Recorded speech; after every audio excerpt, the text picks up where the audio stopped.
ये जो आपको आज हमारा परिवेश में पाठ 14 है, जल के गुण एवं जल प्रदूषण। तो जल का क्या गुण है वो हम आपको बताएंगे। अभी बोर्ड पे लिखा हुआ है, आप इसको समझेंगे और जल प्रदूषण क्या है उसके बारे में थोड़े से इन लाइनों के माध्यम से हम चर्चा करेंगे।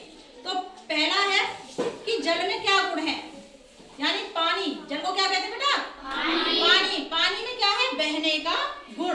बहने का गुण मतलब पानी की बूंद अगर या पानी जमीन पर गिर जाए या कहीं पर भी गिर जाता है तो क्या करता है? वो एक जगह स्थिर रहता है या बहने लगता है? बहने लगता है ना। तो उसमें क्या कौन सा गुण हुआ फिर? बहने का गुण। जब कोई भी चीज बहती है ना, तो उसको क्या कहते हैं? हम तरल पदार्थ कहते हैं। क्या कहते हैं? तरल पदार्थ कहते हैं। ठीक है, तो हमारा ये पानी कैसा पदार्थ हुआ? तरल पदार्थ हुआ। अब इसमें पानी में क्या चीज है? घुलनशील कोई पदार्थ ऐसे हम डालें जो पदार्थ क्या हो जाए? पानी में घुल जाए। क्या हो जाए बेटा? घुल जाए। तो उनको कहते हैं घुलनशील या विज्ञान की भाषा में विलेय पदार्थ। क्या कहते हैं? विलेय पदार्थ। तो इसमें सीधा लिखा हुआ है कि घुलनशील पदार्थ पानी या अन्य तरल में घुल जाते हैं, वो घुल जाएंगे। अब कौन कौन से पदार्थ ऐसे होंगे हमारे कि जो पानी में घुल जाएंगे? वो है चीनी, नमक, कॉफी, चाय। ये ऐसे उदाहरण है हमारे सामने पदार्थ के कि ये पानी के साथ मिलकर के उसी पानी में घुल करके पानी के समान हो जाते हैं। उसमें चीनी घुल जाए या आपका नमक घुल जाए तो क्या आप उसमें पता कर पाओगे पानी में कि इसमें नमक घुला है या पानी? क्या आपको पता चल पाता है? नहीं। तो इसका मतलब है कि पानी और नमक की प्रकृति समान थी, एक जैसी प्रकृति थी, जिसके कारण कि वो एक जैसे क्या हुआ? मिल गए, मिश्रण एक जैसा हो गया। ऐसे ही आपका जैसे घुलनशील है उसका विलोम शब्द हुआ अघुलनशील। आ लगाने से कि जो चीज ये विलेय है, विलेय का भी विलोम है अविलेय। ऐसे पदार्थ वे पदार्थ जो कि पानी या अन्य तरल में नहीं घुलते हैं। कुछ ऐसे भी पदार्थ होते हैं जो पानी में डालें और पानी में नहीं घुलते, पता है ना आपको? ऐसे ऐसे उदाहरण आपने देखे होंगे पदार्थों के कि हम पानी में डालेंगे तो वो नहीं घुलेंगे। अब आपके सामने बोर्ड पे लिखे भी हुए हैं कि ये रेत है, रेत को डालेंगे पानी में तो घुल जाएगा? नहीं। लकड़ी को डालेंगे घुल जाएगी? नहीं। पत्थर? नहीं। तेल? नहीं। पेट्रोल? नहीं। ये ऐसे उदाहरण हैं पदार्थों के जो पानी के साथ नहीं मिलते हैं, यानी कि वो पानी से अलग अलग ही रहते हैं। साथ ही देखो बेटा, आपको हमने ये बताया है कि कुछ ऐसे भी पदार्थ हैं जो जल में तो अघुलनशील रहते हैं, यानी घुलते नहीं है, किंतु मिट्टी के तेल में या पेट्रोल में, ये लिखा हुआ है कि मिट्टी के तेल में या पेट्रोल में अगर हम उनको मिलाएं तो यानी घुलनशील अवस्था में हो जाते हैं, वो विलेय हो जाते हैं, घुल जाते हैं। तो इससे हमें ये पता चला कि पानी के अंदर केवल वही पदार्थ घुलते हैं जिनकी प्रकृति पानी के जैसी होती है, और अगर विपरीत प्रकृति के होते हैं तो वो हमारे पानी में घुलते नहीं हैं। एक तो ये हुआ। अब दूसरा ये है कि जल का गुण आपको पता चला तो जल प्रदूषण भी आपको पता होना चाहिए। जल प्रदूषण, जब जल में क्या है? एक तरल पदार्थ है, बहता रहता है।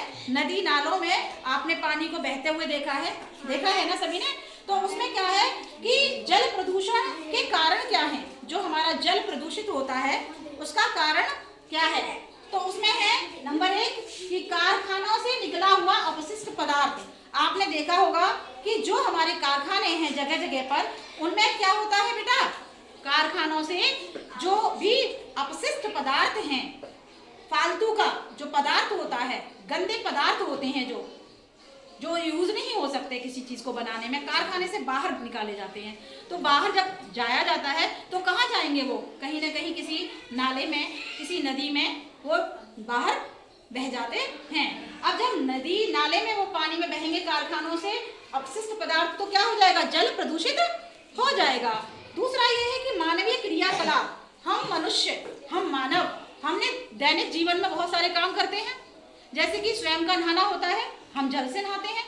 हमें अपने कपड़े धोने होते हैं तो हम क्या करते हैं? कपड़े भी पानी में ही धोते हैं, नदी में, तालाब में पानी में धोते हैं। हमें अपने पशुओं जानवरों को नहलाना होता है तो किसमें नहलाते हैं?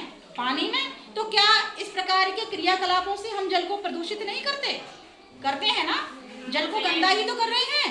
क्या कर रहे हैं बेटा? जल को गंदा कर रहे हैं। तो हमारे मानवीय क्रियाकलापों से भी जल प्रदूषित हो जाता है। इसके साथ ही है कि कृषि में कीटनाशक पदार्थों का प्रयोग। आपको पता है कि हमें फसलों में जो कीड़े लग जाते हैं, उनको फसलों को कीड़े मकोड़ों से बचाने के लिए, कीटाणुओं से बचाने के लिए क्या करना होता है? हमें कीटनाशक दवाओं का प्रयोग करना होता है, ताकि हमारी फसल सुरक्षित रहे और पैदावार भी अच्छी हो। ठीक है, तो इसके लिए हमारे खेती में, कृषि में जो कीटनाशक पदार्थ का प्रयोग किया जाता है, उसके द्वारा भी हमारा जल प्रदूषित हो जाता है।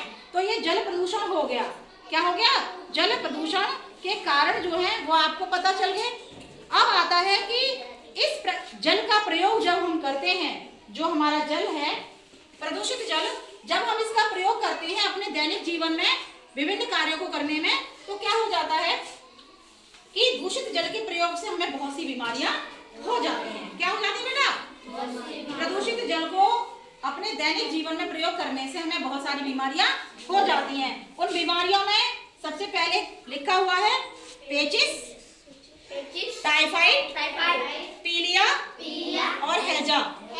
ये हमें प्रदूषित जल के पीने से या उपयोग करने से हो जाती हैं।